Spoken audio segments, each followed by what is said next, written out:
Question number 4. ABC are 3 boys while RST are 3 girls. 3 boys हैं 3 girls हैं. They are sitting such that the boys are facing south. Boys are facing south. ये हो गया इनकी direction हमारी क्या दे रखी है. ये बॉयज हैं तो ये है साउथ. साउथ का मतलब हम इधर देख रहे हैं तो ये चीज हो गई हमारे पास. ये हो गई लेफ्ट और ये हो गई हमारे पास राइट. ये हो गया लेफ्ट और ये हो गया right. Next line. Girls are facing north and the boys and girls are facing each other.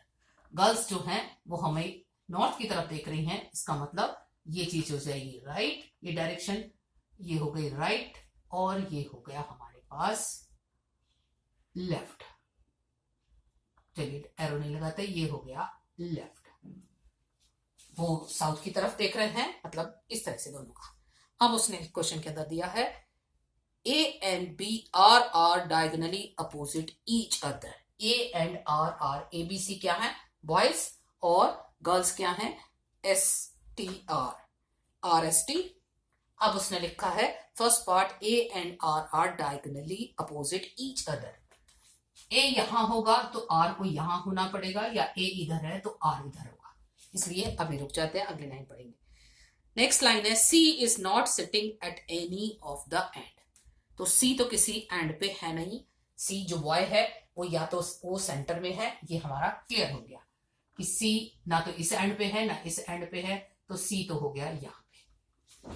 अब next T is to be the left of R and opposite of C. T जो है वो R के left में है. इसका मतलब R के लेफ्ट में है. R के लेफ्ट का मतलब R को कहां होना चाहिए इस साइड. इधर तभी उसके साथ बनेगा. R मैं अगर यहां रखूंगी तभी उसके लेफ्ट में हमारे पास T आएगा. T is to the left of R and opposite of C. इसका मतलब उसके अपोजिट जो होगा वो हमारे बॉय आएगा. तो ये आ गया हमारे पास R और ये हो गया A. पहले क्वेश्चन में उसने लिखा था कि जो A और R है वो एक दूसरे के डायगोनल हैं. डायगोनल पे हैं तो डायगोनल पे तभी हो सकते हैं जब दोनों एक दूसरे के एंड पे हो. तो ये डाउट था कि A इधर है या A इधर है. A अगर इधर होता तो R इधर होता. A अगर इधर है तो R इधर होगा. R इधर क्यों लिखा क्योंकि उसने लिखा कि जो T है वो R के लेफ्ट में है. इसका मतलब R इधर होगा तभी उसके लेफ्ट में कुछ हो सकता है. साथ ही साथ उसने लिखा है कि T के अपोजिट जो है वो C है. T के अपोजिट C है. इसका मतलब T यहां पे है क्योंकि C तो उसने लिखा था किसी भी उसमें नहीं आ सकता. अब क्वेश्चन यहां पे हो गया T. ये बचा हमारे पास S और ये बच गया B. अब क्वेश्चन कंप्लीट करते हैं. फर्स्ट क्वेश्चन लिखा है who is sitting opposite to B. Opposite to B का मतलब क्या है अपोजिट B बैठा है R. नेक्स्ट उसने पूछा who is sitting diagonally opposite to B. Diagonally opposite to B के क्या है S. सेकेंड पार्ट का आंसर क्या होगा S. Next question number 5. 5 girls ABCD are sitting on a straight line facing towards north. 5 boys PQRS are sitting parallel to the girls line and facing south. Same he question है कुछ हद तक. वहां पे 3 थे यहाँ पे मतलब यहाँ पे 5 हैं. बस इतना ही फर्क है. The boy and girls are face each other. चलिए सेम चीज बना लेते हैं. ये है 5 और यहाँ पे भी है 5. इनकी डायरेक्शन इधर होगी तो इसका मतलब ये राइट हो गया और ये लेफ्ट हो गया. और यहाँ पे उल्टा है. यहाँ पे राइट है और यहाँ पे लेफ्ट है. इधर यहाँ पे बॉयज हैं और यहाँ पे गर्ल्स हैं. फर्स्ट वो कहता है C is sitting to the immediate right of D. C is sitting immediate right of D. मतलब अगर D यहाँ पे कहीं है तो C मेरा यहाँ पे होगा. डायरेक्शन इनकी इधर है. ये इधर देख रही हैं और इनकी डायरेक्शन इधर है. तो हम एक काम करते हैं 5 5 बना लेते हैं. 1 2 3 4 एंड 5. इसी तरह से 1 2 3 4 एंड 5. अब आगे ऐसा नहीं कि मैंने यहाँ पे सिर्फ अभी लिखा है क्योंकि उसने लिखा C is sitting to the immediate right of D. तो ये मैंने लिख दिया. हो सकता है C यहाँ पे हो और D यहाँ पे हो. अब ये आगे देखेंगे. R is facing C. इसका मतलब ये जो वे था यहाँ पे आर आ गया। आगे A and T R diagonally opposite each other. A and T, अब वही बात, ए यहाँ पे होगा और टी यहाँ पे होगा, या ए यहाँ पे होगा टी यहाँ पे होगा। अभी थोड़ी देर के लिए छोड़ देते हैं, ए यहाँ पे मान लेते हैं, टी यहाँ पे मान लेते हैं। अब next, B is facing Q. B is facing Q, हमें कुछ नहीं दे रखा, बी कहाँ पे है? P is to the immediate left of Q. P is immediate left of Q. अगर Q मैंने ये लिया है तो P ये होगा, immediate left का है। अगर मैं Q यहां पे लूंगी, Q यहां पे ले नहीं सकती, इसका मतलब क्या होगा? ये फिक्स है कि यहां पे T आएगा और यहां पे A आएगा, क्योंकि ये दे रखा है कि जो P है वो immediate left of Q है। अगर मैं Q यहां लूंगी तो यहां नहीं आ सकता, क्योंकि ये लास्ट पोजीशन आ गई, लास्ट पोजीशन में है, और यहां उल्टा कर नहीं सकते क्योंकि वो उधर फिर राइट चला जाएगा। अब आगे उसने लिखा था B is facing with Q, B ये हो गया B। P is immediate left of Q, वो बन गया। S is sitting to the right of R, S जो है वो R के राइट में है, ये हो गया। अब एक चीज बची, S is sitting to the right of R, D and S are facing each other।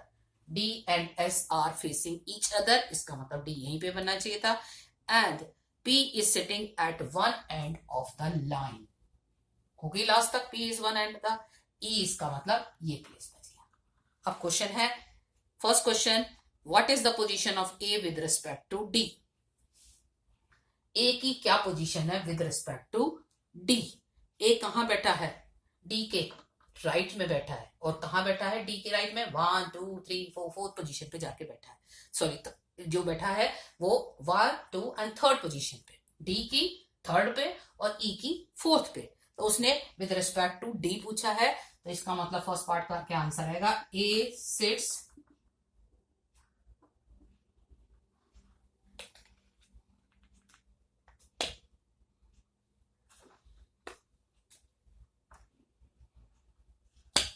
A sits third to the right of D।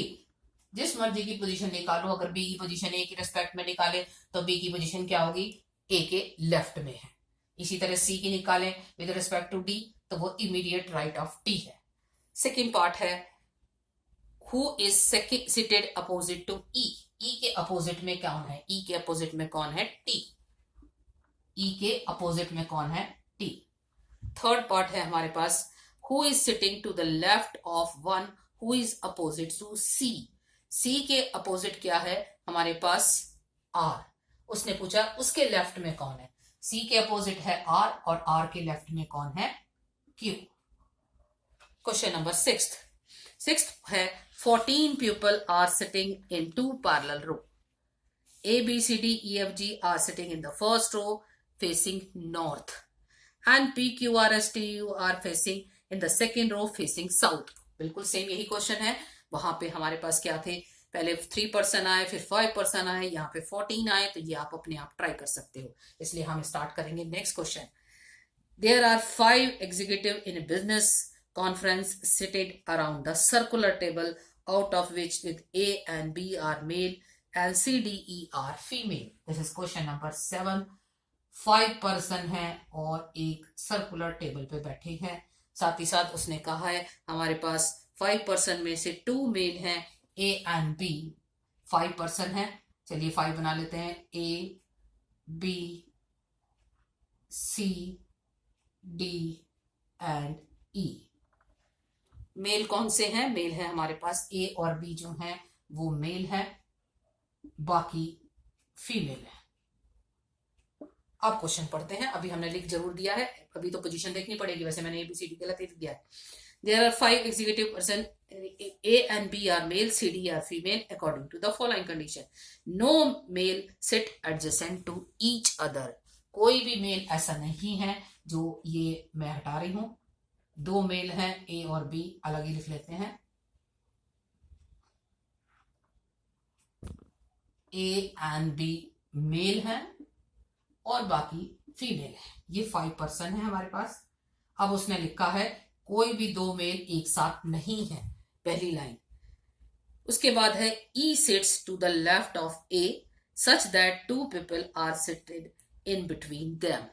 अब बात यह है कि क्वेश्चन के अंदर ये मेंशन नहीं है कि वो कहाँ देख रहे हैं, अंदर की तरफ है या बाहर की तरफ देख रहे हैं, तो इसलिए हम हमेशा ये मान के चलेंगे कि उनकी जो डायरेक्शन है वो इनसाइड है, इनसाइड है। ये हमारा सेंटर हो गया। अब क्वेश्चन के अंदर उसने लिखा है E sits to the left of A such that two people are seated in between them। E जो है वो उसके लेफ्ट में है, किसके लेफ्ट में है? A के लेफ्ट में है, और लेकिन साथ ही साथ ये भी दे रखा है कि दो पर्सन उनके बीच में है। जब हम अंदर की तरफ देखेंगे तो लेफ्ट, ये लेफ्ट हो जाएगा, ये लेफ्ट है, ये लेफ्ट है, ये लेफ्ट है और ये लेफ्ट है। अगर ई जहां बैठा है और उसके बीच में जो दोनों दे रखे हैं उनके बीच में दो पर्सन है, लेफ्ट ऑफ ए, अगर मैंने ए यहां पे ले लिया तो ई कहां जाएगा? ए ये हो गया और दो पर्सन लगा के ये आ गया, उसके लेफ्ट में है, ये आ गया लेफ्ट में ई। दो पर्सन बीच में लिखे हैं और B sits immediately to the right of E. B जो है वो उसके इमीडिएट राइट है। अगर ये ऐसे मूव कर रहे हैं, ऐसे हम चल रहे हैं ऐसे, तो ये लेफ्ट साइड मूव कर रहे हैं। अब बी जो है वो उसके राइट में है, इसका मतलब बी कहां आ जाएगा? इमीडिएट राइट लिखा है। साथ ही साथ उसने लिखा है आगे, and is one place away from C, and one place away from C, इसका मतलब अगर सी यहां पे लिख दिया तो इमीडिएट हो गया, उनके बीच में एक प्लेस पे लिखा है, इसका मतलब सी यहां पे होगा और यहां पे हो गया डी। दो चीजें दे रखी थी, ए और बी एक साथ नहीं बैठे हैं। साथ ही साथ लिखा है ई जो है वो उसके लेफ्ट में है और दो प्लेस के बाद है, बी जो है वो ई के राइट में है और सी जो है उसके एक प्लेस दूर पे है। अब ये हमारे सिटिंग अरेंजमेंट हो गया। क्वेश्चन फर्स्ट है, who is sit to the left of A. A के लेफ्ट में कौन है? ए के लेफ्ट में क्या है? ए के लेफ्ट में डी। सेकेंड पार्ट है हमारे पास, who are the immediate neighbor of B। immediate neighbor of B, B के immediate नंबर कौन है? E and D। जब उसने लेफ्ट और राइट नहीं कहा तो हमें दोनों लेने पड़ेंगे, E and D। Next question, eighth question same है। 6 boys are sitting in a circle and facing towards the center of the circle। इसके अंदर मेंशन है हमारे पास पर्सन कितने हैं? 6, और देख कहाँ रहे हैं? सेंटर की तरफ। इसका मतलब सेम फिगर आएगी। 6 बॉय है, 1 2 3 4 5 एंड 6। सेंटर की तरफ डायरेक्शन है इनकी तरफ, टुवर्ड्स द सेंटर। ये हो गया टुवर्ड्स द सेंटर, ये हो गया हमारा center. A is sitting to the right of B but he is just not sit at the left of C. A is sitting to the right of B। A क्या है? B के right में है। अगर मैंने B ये ले लिया, अगर मैंने B ये ले लिया तो ये उसका राइट है, क्योंकि जब हम अंदर देख रहे हैं तो हमारी जो घड़ी की तरह हम चल रहे हैं सेम यही होगी। यहाँ पे हम लेफ्ट से मूव कर रहे हैं, लेफ्ट हमारा हाथ की तरफ मूव कर रहे हैं, तो A जो है वो उसके राइट में है। आगे उसने लिखा है but he is just not left of the C। इसका मतलब क्या है? सी इसका लेफ्ट में एकदम नहीं है, यहाँ पे सी नहीं है। सी या तो यहाँ पे होगा, यहाँ पे होगा, या कहीं इधर होगा। अब आगे, F is sitting to the left of C. F is sitting to the left of C. F जो है वो सी के लेफ्ट में है। अगर हम सी यहाँ पे मान लें तो एफ यहाँ पे आ जाएगा। अभी आगे देखते हैं। आगे लिखा है 6 person sitting towards the center of the circle। A is sitting to the right of B। He is just not left of the C। हो गया। B, D is on the left of E। D is on the left of E। D जो है वो E के left में है। D जो है वो E के लेफ्ट में है।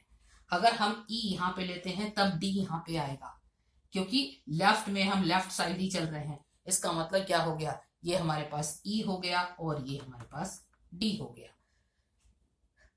आगे उसने दे रखा है D is on the left of E between E and C।